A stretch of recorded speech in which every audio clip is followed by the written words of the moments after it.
Thank you very much. U.S. military forces captured Venezuelan President Nicolas Maduro and his wife. What is going on? This is insane. That's fine, dude. I'm not mad for it.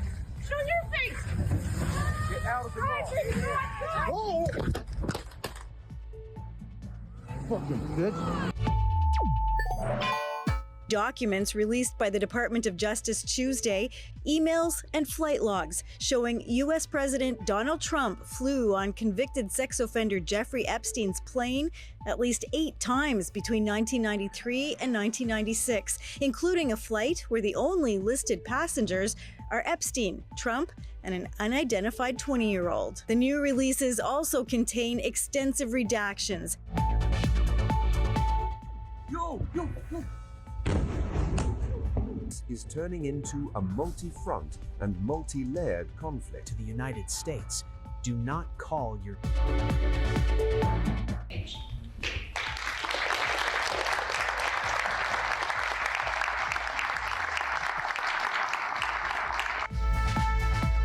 Yo siempre lo he planteado, no estamos de acuerdo en muchos temas con el gobierno del presidente Trump, pero nosotros queremos llevar una buena relación y así debe ser, porque somos vecinos, porque somos socios comerciales y porque tenemos que buscar siempre un buen entendimiento sin violar nuestros principios, que son muy claros y que siempre los vamos a mantener.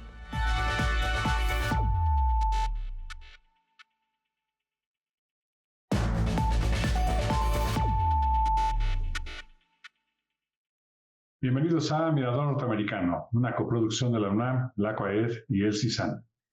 En esta ocasión vamos a hablar de los 250 años de la Declaración de Independencia de Estados Unidos. Va a ser un tema que vamos a poder hacer un análisis histórico sobre los debates y pues las diferentes corrientes filosóficas que dieron pie a esta Declaración de Independencia en 1776.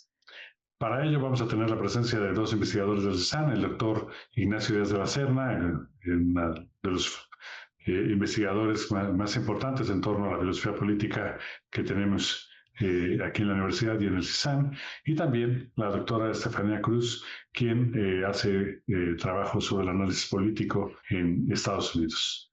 Va a ser un programa muy interesante porque estaremos revisando las diferentes aristas que dieron pie a la Declaración de Independencia. Vamos a ver varios temas sobre cuándo realmente fue la fecha en que se dio esta declaración para poder saber en qué día realmente fue que se dio a conocer esa independencia. Vamos a ver también los debates que se dieron entre diferentes pensadores, filósofos sobre las ideas que dieron pie a esta Declaración de Independencia que se va a dar en el marco de la Revolución de Estados Unidos y que conseguirá después la independencia de ese país.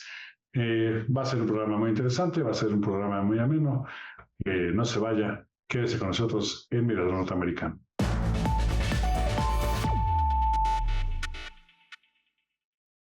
Y bueno, pues se cumple un aniversario más, pero este año pues tiene muchos elementos potentes, ¿no? Primero, pues el número, ¿no? 250 años, lo que ha cambiado de ese país en este periodo, pero también pues que este año en particular pues se torna particularmente paradójico, debatible, las cuestiones, las ideas que llevaron a la independencia de ese país en un primer momento y de cómo estas pues se han venido reconfigurando, cómo se está volviendo a a plantear el tema en este 2026. Y bueno, pues primero, pues empecemos por el principio. Platícanos un poco, por favor, Nacho, ¿cuáles fueron las condiciones en las que nace esta declaración de independencia de las colonias del Imperio Británico? Bueno, lo primero que me gustaría decir es un texto fundamental. Fue desde sus inicios hasta ahora un texto fundamental de la historia moderna en Occidente. ¿Por qué? Porque fue en realidad la primera declaración de independencia que hubo a partir del proceso que hubo a partir de Europa, y de ahí se irradió a todo el mundo la constitución de los estados nacionales. Hay muchas razones que iremos, me imagino, viendo a lo largo de esta charla.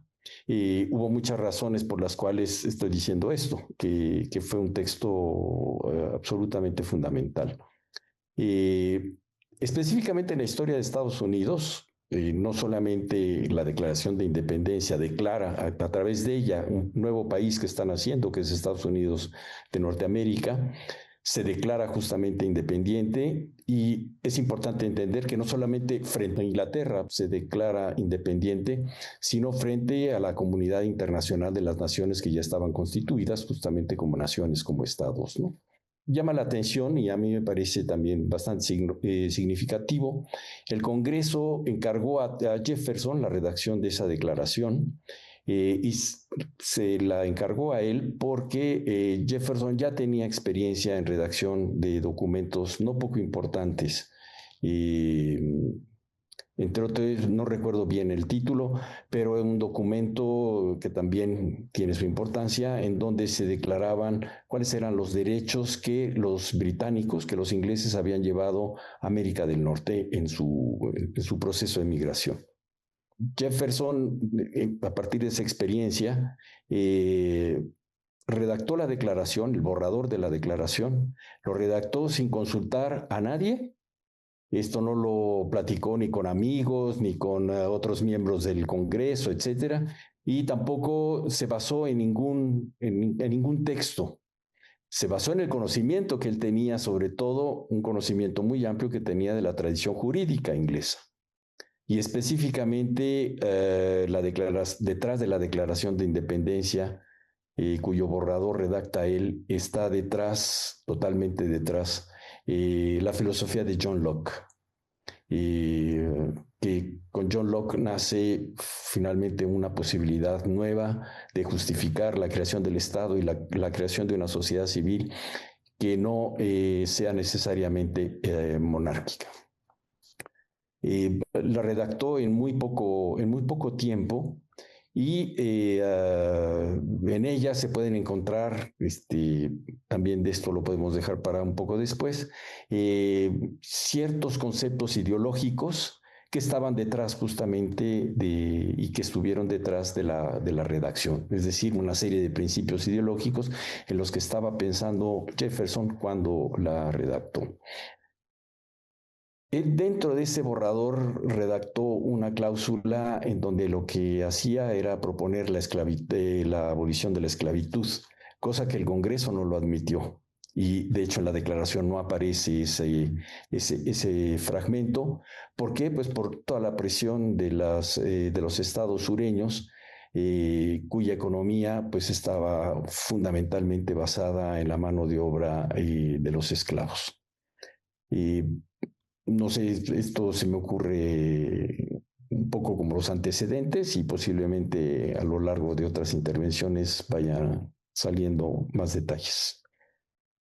Muchas gracias, Nacho. Sí, es un momento además particularmente importante para la modernidad, la discusión de la filosofía política del momento. Tiene conceptos que están surgiendo y que, pues bueno, por amplios sectores de pensadores y de políticos se consideraban inaplicables, y que, pues bueno, toman una vertiente, pues sí, vamos a decir, espontánea.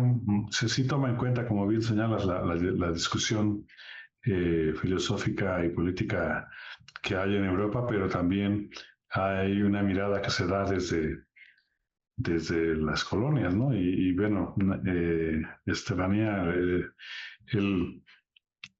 vemos que pues, bueno, este documento refleja pues un conjunto de contradicciones o de elementos tal vez complementarios, no sé, ¿qué balance te parece que puede haber de estas, digamos, contradicciones o complementos ideológicos que se expresan en esta declaración de independencia? Sí, me sumo a esta parte de lo interesante, lo relevante que resulta el documento, ¿no? Nosotros sabemos que pues Estados Unidos celebra su independencia el 4 de julio, porque bueno, ese día es el día en que está fechada la Declaración de Independencia, pero si nosotros ponemos un poquito de atención a la historia, en realidad Estados Unidos declara su independencia el 2 de julio, deberían celebrar su independencia el 2 de julio, ¿no? Con la Declaración de Emancipación de Lee, que se llama así, la Resolución de Lee, en donde pues deciden declarar, hacerse independientes de la Gran Bretaña. Inclusive hay colonias que lo hicieron antes, desde mayo ya se habían independizado de la Gran Bretaña. Entonces, digamos que la herencia histórica es la Declaración de Independencia, pero bueno, es todo un proceso muy largo y bastante complejo. Y a mí me llama mucho la atención tratar de interpretar a quién va dirigida la Declaración de Independencia, porque nosotros pensamos que los estadounidenses pues tenían este proceso emancipador donde todos estaban convencidos de que querían formar una nueva nación, de que querían romper sus lazos con la Gran Bretaña, pero la verdad es que no es así. La mayoría de los estadounidenses, o sea, teníamos dos facciones, los independentistas, los loyalistas, y luego la gran masa de estadounidenses que decían no queremos una guerra, porque tenemos miedo a la tiranía, porque tenemos miedo al desorden. Y entonces al final la Declaración de Independencia tiene que fungir como este documento que despierte esta llama soberana en la mayoría de estas personas que decían yo quiero vivir mi vida cotidiana, no quiero meterme en conflictos, no quiero tener inestabilidad. Entonces a mí me llama mucho la atención esta parte porque es un momento político, ¿no? Que coincide mucho con lo que vivimos hoy en día en muchos espacios del mundo. Y bueno, también es un documento bien interesante porque tiene su dejo de victimismo, ¿no? Que también es una herencia política para muchos de los documentos más importantes de Estados Unidos. Contiene 27 agravios contra el rey, que aparte el rey de Inglaterra, que aparte ellos consideran que es la única fuente de autoridad, desconocen al parlamento en ese momento. Y bueno, una lista de 27 agravios contra él. Pero luego viene esa parte sublime que es la que a todos se nos queda, ¿no? Como esta parte de los pilares fundacionales, frases realmente interesantes, ¿no? A mí esta parte del preámbulo me gusta mucho cuando dice que en el curso de los eventos humanos, Estados Unidos se tiene que encontrar o sea, es una cita con la historia, decir, bueno, hemos llegado a esta cita con la historia donde se tienen que resolver todas estas discusiones que pues a veces se desconocen, que se venían llevando desde pues 1770, 1768 inclusive, ¿no? Entonces es un largo proceso que culmina en la Declaración de Independencia, es ese momento de los estadounidenses de ponerse de acuerdo y decir, necesitamos un documento lo suficientemente poderoso para tratar de convencer al rey británico pues de la validez de nuestros reclamos, a los colonos de la necesidad de volvernos soberanos. Y luego otra cuestión que también es un mensaje para el mundo. ¿Por qué? Porque Estados Unidos necesitaba aliados en este proceso de independencia. Entonces tenía que convencer a otros países de primero reconocer su causa y luego sumarse a ella. Entonces son tres, desde mi punto de vista, tres los grandes mensajes que va a dejar esta Declaración de Independencia, ¿no? Que nosotros, insisto, creo que la parte más atemporal pues son estos cuatro pilares, ¿no? Que justamente vienen, como bien comentaba el doctor Díaz de la Serna, vienen del pensamiento de John Locke, ¿no? Del derecho a la vida, a la igualdad, a la libertad. Y curiosamente ahí Jefferson lo cambia porque Jefferson lo dice a la propiedad, como decía John Locke, porque obviamente esos son reclamos diferentes, ¿no? El derecho a la propiedad, a la tenencia, ¿no?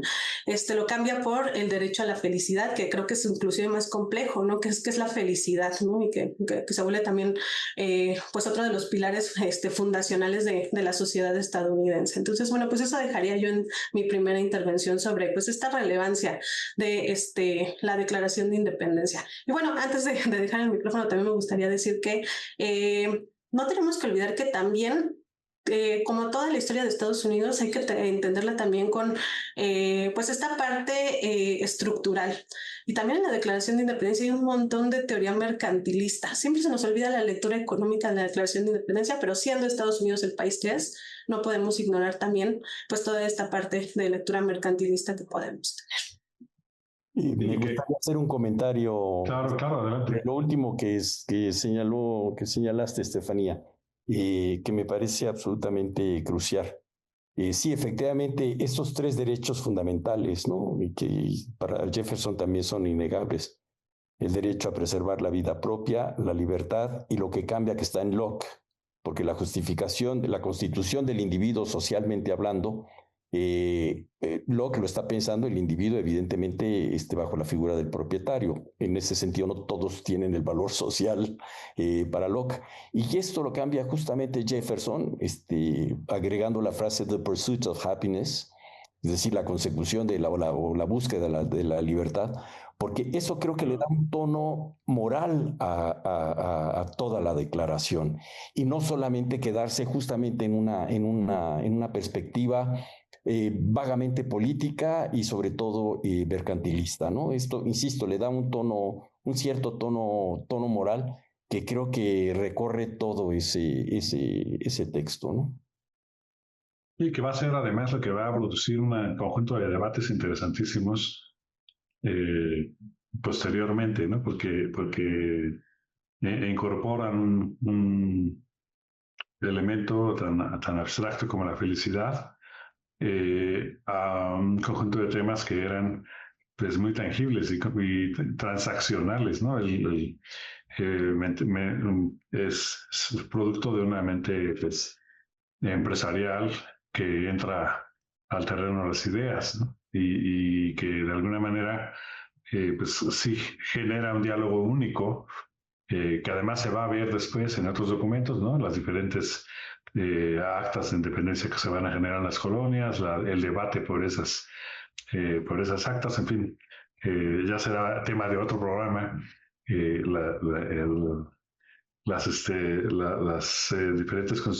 La constitución de Estados Unidos era otro tema, pero por lo pronto pues sí podemos darnos cuenta que desde su declaración estamos frente a un proceso único propio de las colonias americanas y muy distinguible de los procesos y los debates europeos. En fin, estamos en Mirador Norteamericano, estamos hablando de los 250 años de la Declaración de Independencia de Estados Unidos. Vamos a hacer una pausa. Quédese con nosotros.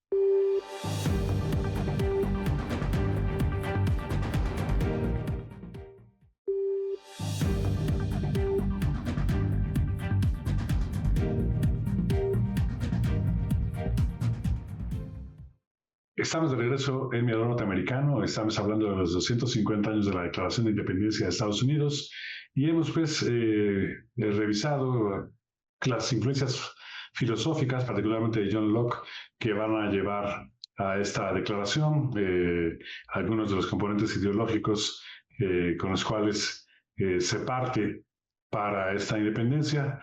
Pero bueno, pues para familiarizarnos mejor con nuestra audiencia, Nacho, ¿cuáles dirías tú que son los supuestos que respaldan lo dicho en esta Declaración de Independencia? Bueno, el supuesto que me parece más importante es la afirmación que proviene de la teoría justnaturalista del Estado, una teoría que afirma que hay un orden natural, y en ese orden natural el hombre vivía o los hombres vivíamos y de pronto descubrimos la necesidad de crear el orden social. Ese orden natural evidentemente está creado por Dios y dentro de ese orden natural lo que prevalecen son un conjunto de leyes naturales. ¿Qué quiere decir que sean leyes naturales? Que no están escritas, o sea, no están en un código, todavía no estamos hablando del ámbito social. Y la pregunta es entonces cómo los hombres podemos reconocer no solamente la existencia de esas leyes naturales, sino la validez de esas leyes naturales. Y la respuesta que da Locke, como da Hobbes, como dan todos los naturalistas, es que somos capaces de reconocer ese orden natural y somos capaces de reconocer esas leyes naturales porque somos seres racionales. La racionalidad en ese sentido, dentro de la teoría naturalista, la racionalidad es prácticamente la capacidad que hay en nosotros, esa facultad para reconocer la verdad de esas leyes naturales y hasta qué punto determinan muchas cosas ya cuando nosotros nos inscribimos en o construimos el orden social. Ese me parece que es el fundamento básico. En relación a esta racionalidad a la que aludo, me parece que la declaración la racionalidad con la que está construida es absolutamente increíble. Increíble, ¿por qué? Porque está toda la parte del preámbulo. Racionalidad quiere decir un orden, ¿no? Un orden que dentro de la declaración también hasta se incluyen razones, ¿cómo podríamos llamarlas? Emotivas, finalmente, ¿no? No solamente son políticas o sociales. Está todo el preámbulo donde está el desarrollo de este presupuesto de unas leyes naturales.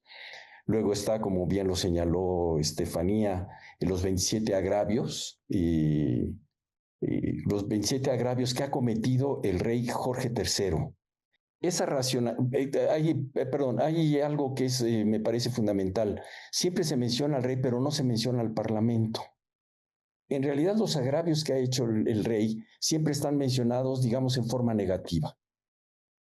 No es lo que el rey ha hecho, sino en realidad lo que el rey ha dejado de hacer dentro del contexto, un contexto que tenía un gran peso histórico, dentro del contexto jurídico angloamericano, ¿no? O inglés en este caso, ¿no? Eso también me parece fundamental, como en la declaración aparece varias veces repetido el pronombre nosotros. Y eso lo que está indicando que hay ya una conciencia, si no nacional, porque todavía no existe el país, pero sí una conciencia de algo que une a las 13 colonias. Y que fue una pertenencia a Inglaterra, y a partir de la Declaración de Independencia son ya comunidades, naciones independientes. No hay que olvidar, con esto termino, no hay que olvidar que la Declaración de Independencia, con ella comienza un largo proceso que va a acabar con la Constitución Federal de 1787. Y antes de esa Constitución hay un periodo, son varios años, desde la Declaración de Independencia, las colonias se independizan de Inglaterra, y hay un proceso que podemos designar como un problema, un proceso de republicanismo en donde se van contagiando las diferentes colonias. ¿Por qué menciono esto? Porque eso nunca se había visto y no se ha vuelto a ver en la historia. Son 13 colonias que ya son independientes, es decir, 3 estados que dentro del contexto del republicanismo van a crear cada una de ellas su propia constitución. Esto no va a funcionar, evidentemente, porque va a ser la unión de estas 13 colonias independientes, cada una con su propia constitución, va a ser la confederación, y eso, bueno, pues ya sería platillo de otra conversación. ¿Por qué no funciona y por qué no funcionó la confederación, que dio paso justamente a la idea de una constitución federal y la constitución de Estados Unidos como una federación, ¿no? Sí, es muy interesante. Ese nacimiento es verdaderamente apasionante, ¿no? Y además los agravios del rey, pues bueno, ya pasaremos más adelante a la actualidad del documento, pero en realidad, pues sí habla, pues, de una conciencia política inusual para la época. Yo creo que eso es algo también muy importante marcarlo, ¿no? Ahora, viéndolo hacia atrás, podríamos no dimensionar el tamaño de lo que se está planteando ahí en su espíritu republicano, pero bueno, ya regresaremos allí a este tema. Pero antes de avanzar un poquito más, ayúdanos, por favor, doctora Estefanía Cruz, a ¿por qué está esta distinción, o cuál sería la distinción en torno a la Declaración de Independencia y la Revolución de Independencia? ¿Cuál es cómo podemos establecer esta distinción y por qué los estadounidenses siempre hacen especial énfasis en ello? Sí, es que justamente todo este conjunto de ideas, de diferentes perspectivas que existían entre las 13 colonias, fueron lo que crearon lo que ellos llaman la Revolución Americana, ¿no? Un proceso revolucionario que duró más allá de los tratados de París, ¿no? Justo como comentaba el doctor Díaz de la Serna con el tema de la Constitución. Entonces, que yo siempre les hago este ejercicio muy didáctico a mis estudiantes en clase, que les digo, bueno, ustedes se pueden emancipar de sus papás. Simple y sencillamente dices, hoy soy independiente y tomo mis decisiones. Pero el proceso es más largo, ¿no? O sea, una cosa es, por ejemplo, tener independencia económica, que tú te puedas mantener, que existas como persona jurídica, que tengas edad suficiente, que tengas un proyecto de vida, ¿no? Para que, ¿qué vas a hacer ahora que ya no perteneces a la unidad familiar? Entonces, bueno, pues tú puedes declararte independiente, pero todas las circunstancias que te rodean te dicen que pues eres una persona todavía dependiente. Entonces, si nosotros vemos la Declaración de Independencia, básicamente es esas aspiraciones que va a tener, que van a tener las 13 colonias. Pero si nosotros vemos el contexto que lo rodea, es un contexto de franco desorden, ¿no? De desorden militar, de desorden económico. Ni siquiera había moneda circulante entre las 13 colonias, no había suficiente moneda circulante, no había un proyecto económico. De hecho, pensando, por ejemplo, justo en esos días entre el 1 y 2 de julio, que fue la votación para ver si ratificaban o no la Declaración de Independencia, pasan cosas bastante interesantes, ¿no? Por ejemplo, se convence a los delegados de Pensilvania de que no asistan porque pues no se estaba creando unanimidad en la votación y la votación tenía que salir unánime.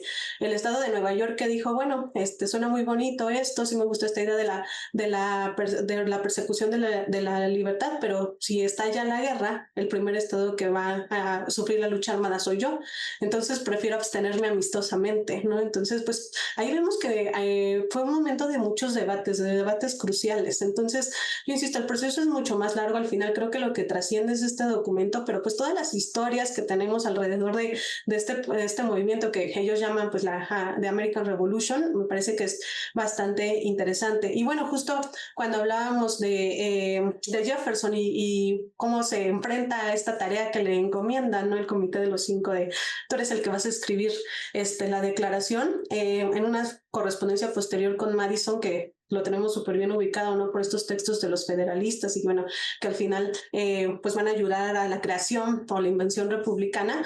Madison le decía a Jefferson, oye, ¿por qué no escribiste más? ¿No? Podía haber tenido más contenido, más contagiarse más de las ideas ilustradas.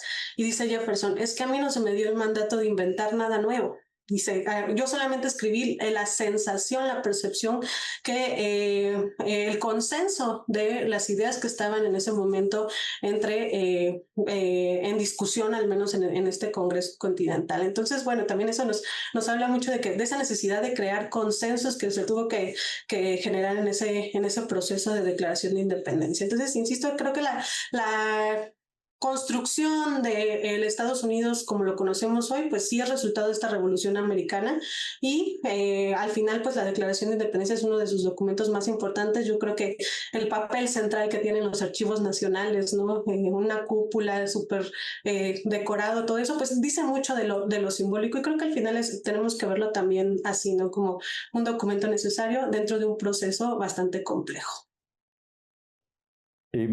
Puedo añadir algo a lo que también, un punto que ha señalado Estefanía con mucha pertinencia.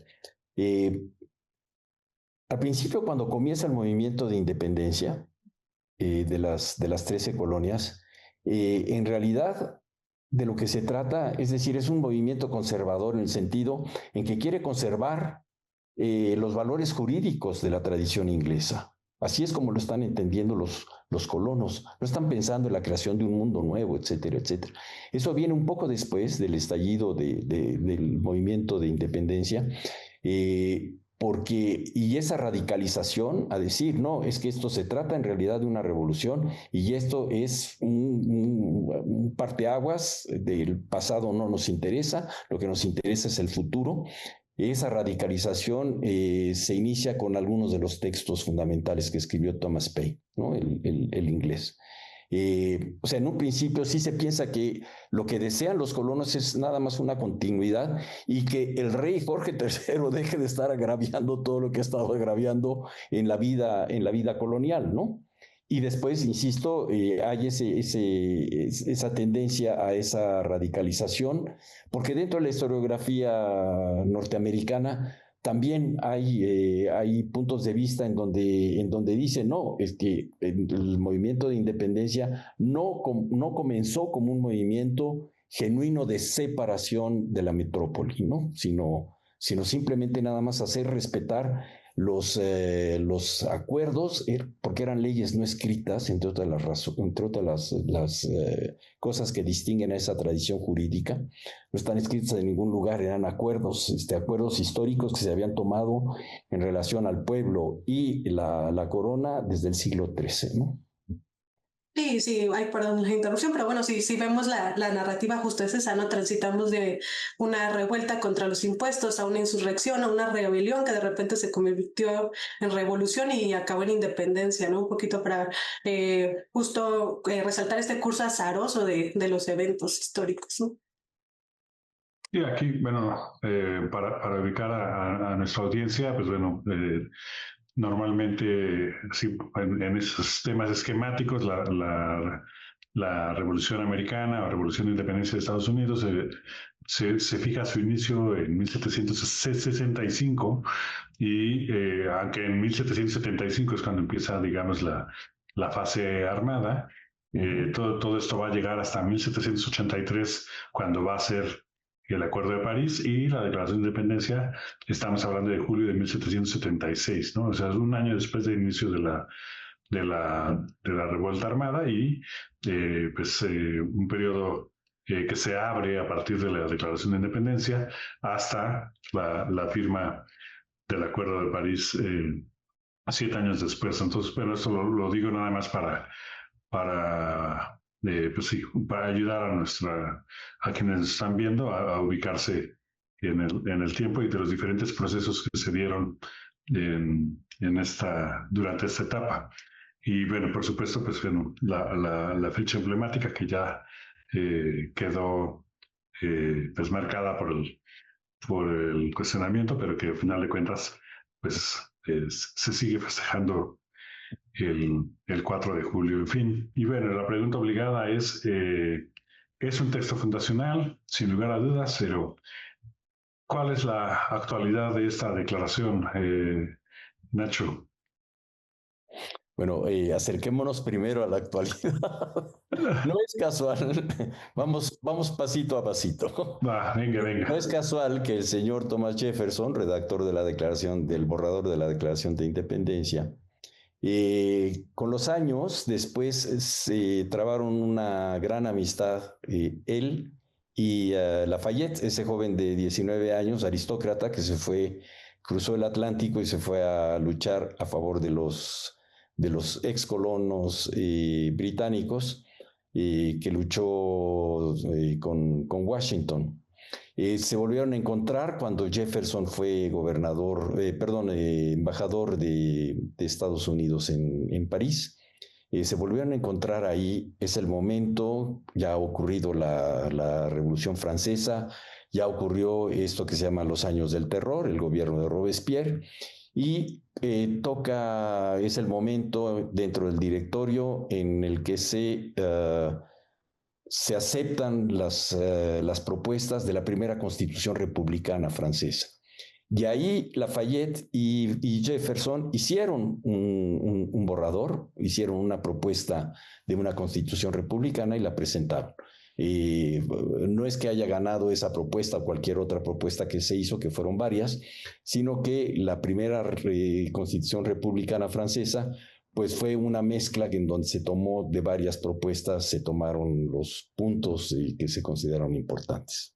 Es decir, toda esa revolución social hasta conseguir la independencia de esas excolonias, lo que hizo fue hacer concreto algo que solamente ocurría a nivel del pensamiento, esta idea de un orden natural, la idea de unas leyes naturales, inviolables, a partir de las cuales se podía construir el mundo de la ley positiva, es decir, la ley social. Eso hubiera quedado literalmente en el mundo mental de los occidentales y después en el resto del mundo. Lo que permitió esa declaración de independencia y lo que trajo consigo, lo que permitió fue que se concretara esa idea, y es una idea que sigue vigente para nosotros, que está, digamos, reformulada a través de la declaración de los derechos del hombre y la declaración de los derechos del hombre que hoy rige en el mundo, llamémosle civilizado, ¿no? Yo creo que eso es fundamental, y sin esa declaración de independencia, repito, hubiese quedado en el mundo etéreo de la filosofía política, ¿no? Un grupo de pensadores llamados justnaturalistas que justificaron la existencia de ese orden social, que por otro lado fue una existencia meramente estratégica. Me gustaría aquí señalar algo. Hablar de un orden natural, ninguno de los pensadores ni habitantes del siglo tanto XVII como XVIII pensaron que había existido históricamente ese orden.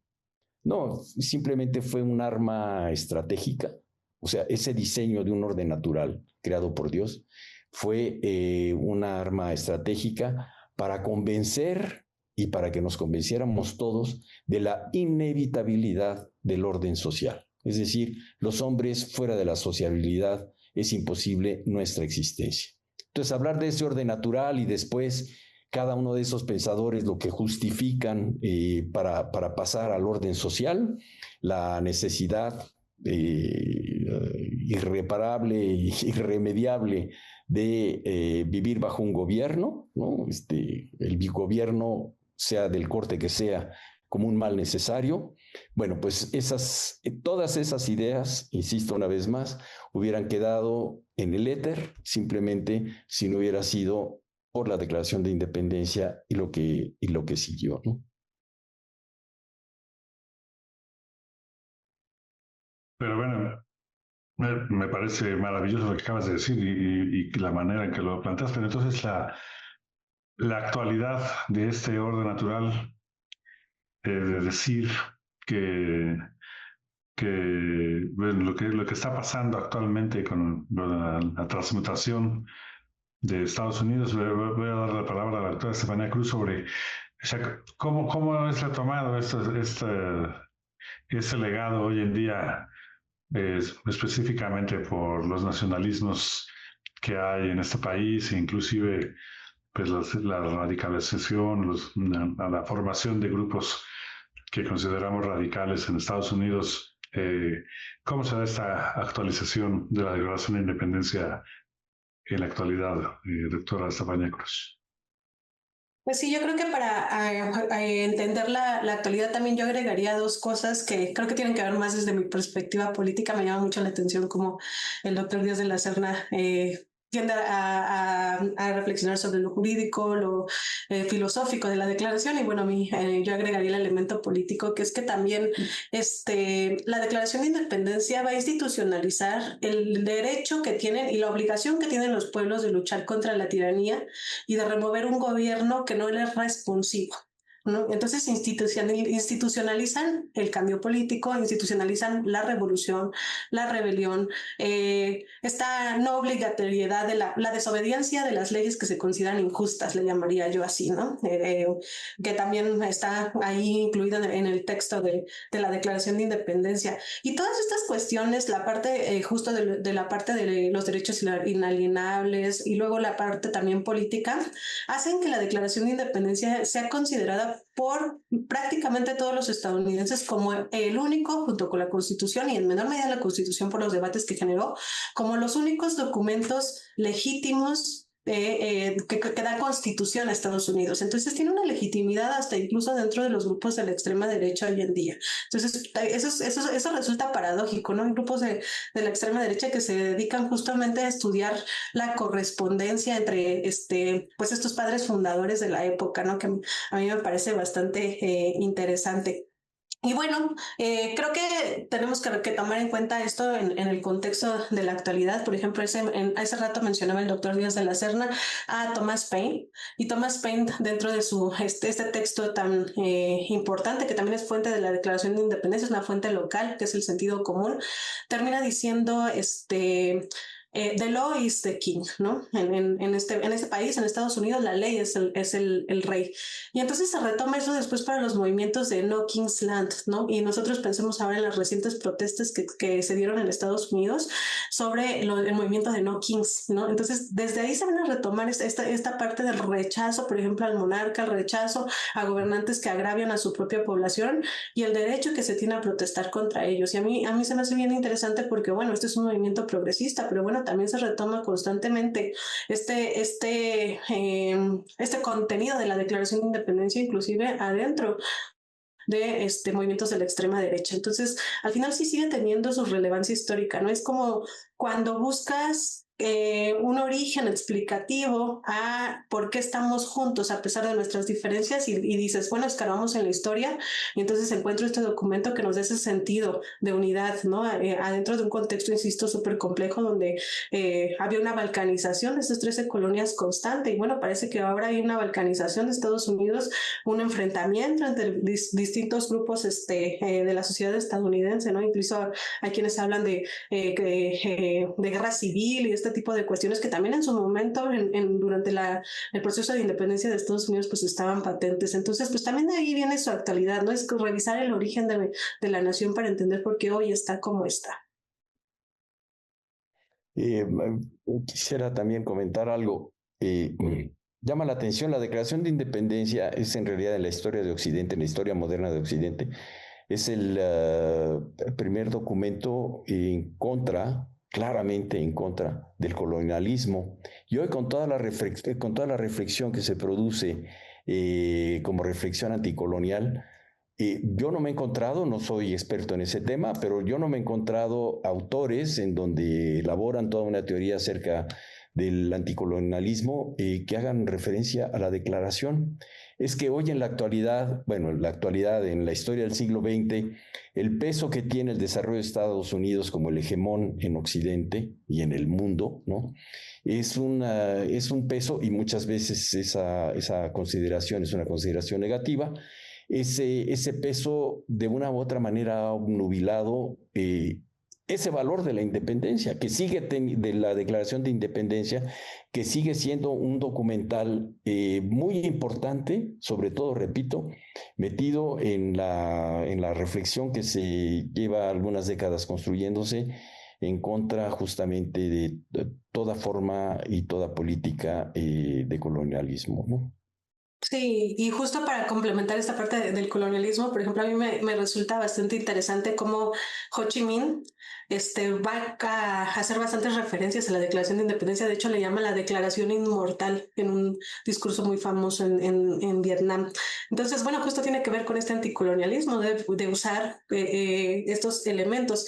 Y bueno, sobre lo que comentaba Nacho, que tenía que ver con los nuevos autores, creo que tiene que ver con algo que buscaron los estadounidenses en la Declaración de Independencia. Yo ahí sí diría que hay que reconocerle a Franklin, ¿no? Cuando le dice, a ver, en el Comité de los 5 enmienda la declaración y dice, no, aquí tenemos que, bueno, con su racionalidad, no siempre, tenemos que utilizar el método científico, y si no pones los agravios de una forma que sean evidentes, ¿no? Que apoyen el argumento central, entonces, pues hay que quitarle todas esas palabras de referencia a lo divino, hay que hablar de la evidencia, justo de las referencias naturales, todas estas cuestiones.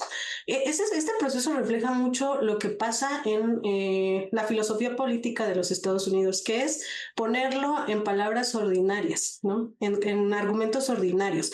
Y, por ejemplo, yo hacía referencia a Thomas Paine, ¿no? Si uno piensa cuál es su influencia dentro de la declaración, pues no tiene nada que ver con la lucha contra la tiranía de Montesquieu, o, por ejemplo, el pacto social que se tiene que mantener de Rousseau, que claramente están contenidos en la Declaración de Independencia. Pues no, de Thomas Paine y George Mason, pues su labor dentro de la Declaración de Independencia fue ponerla al nivel de la gente común, ¿no? Entonces creo que esa es la relevancia también, y por qué a veces como que se nos olvida todo este contenido, ¿no?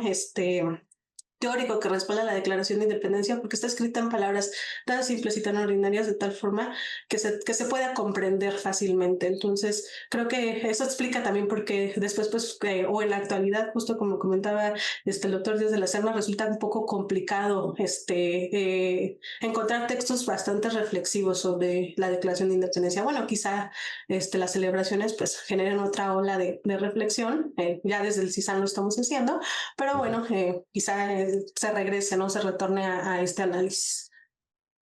Además, me encanta que estemos hablando de Thomas Paine, ¿no? Porque casi siempre, o sea, bueno, para ubicarnos, el documento fundamental de Thomas Paine en 1776 es Common Sense, o sentido común, que como me dice mamá, a veces es el menos común de los sentidos, pero bueno, él habla del sentido común y va evolucionando en su pensamiento hacia los derechos del hombre, que pues es publicado bastante después, ¿no? En 1791, 92, no sé.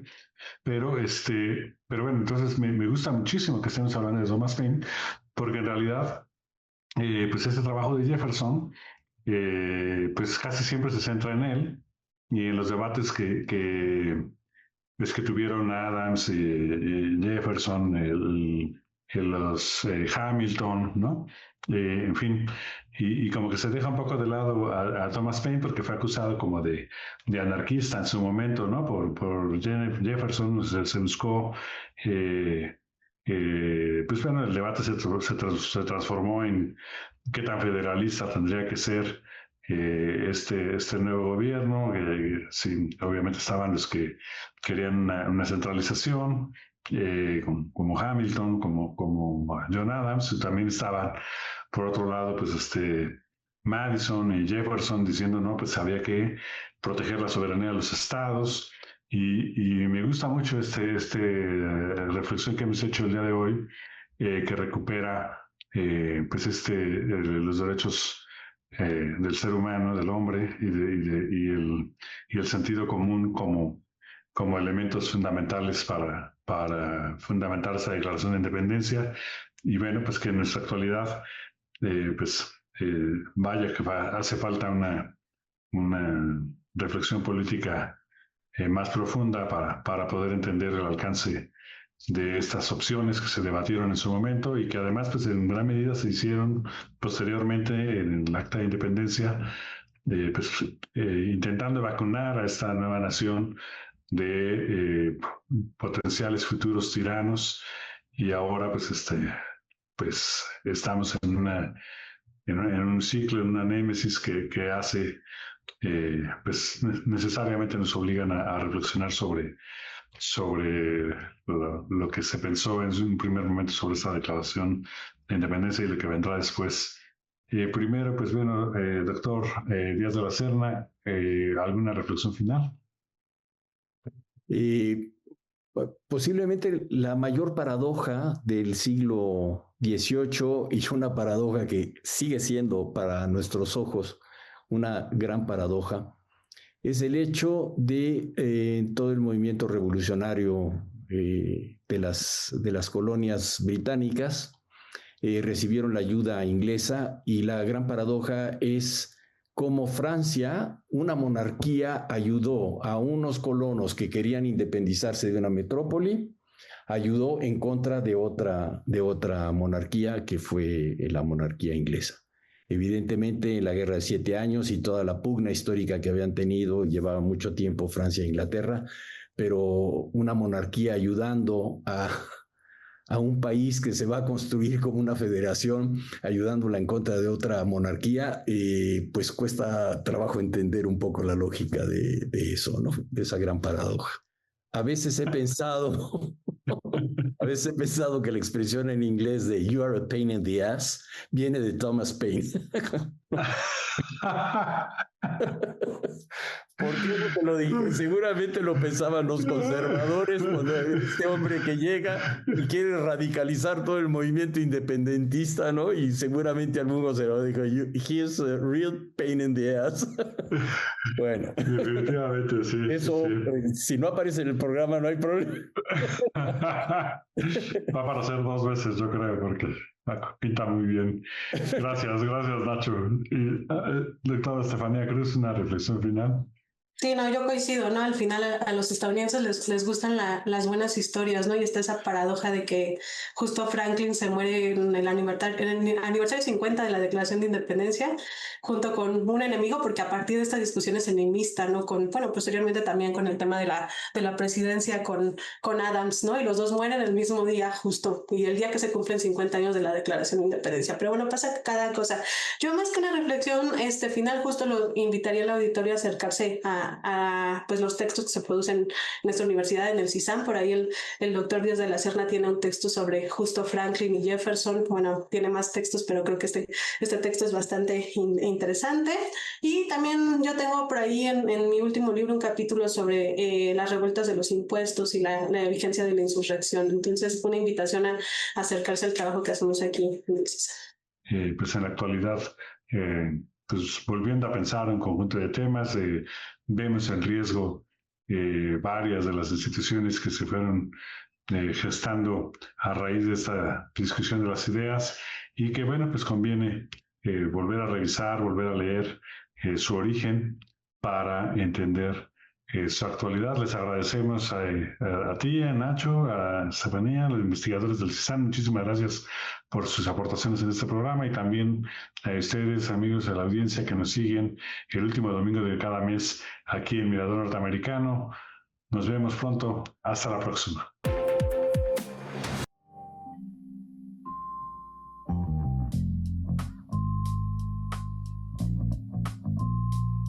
No, pero es que es un juego de palabras, porque se llama Thomas Paine. Y claro, se escribe diferente con una E al final, lo de Thomas Paine. Entonces, bueno. Ya desde entonces. Me encantó participar contigo, Estefanía. Me gustó mucho. Igual, gracias por la iniciativa, Nacho. Gracias a ambos y a bueno, ti, pues, Juancho, pues, por la invitación, por haber pensado en invitarlos.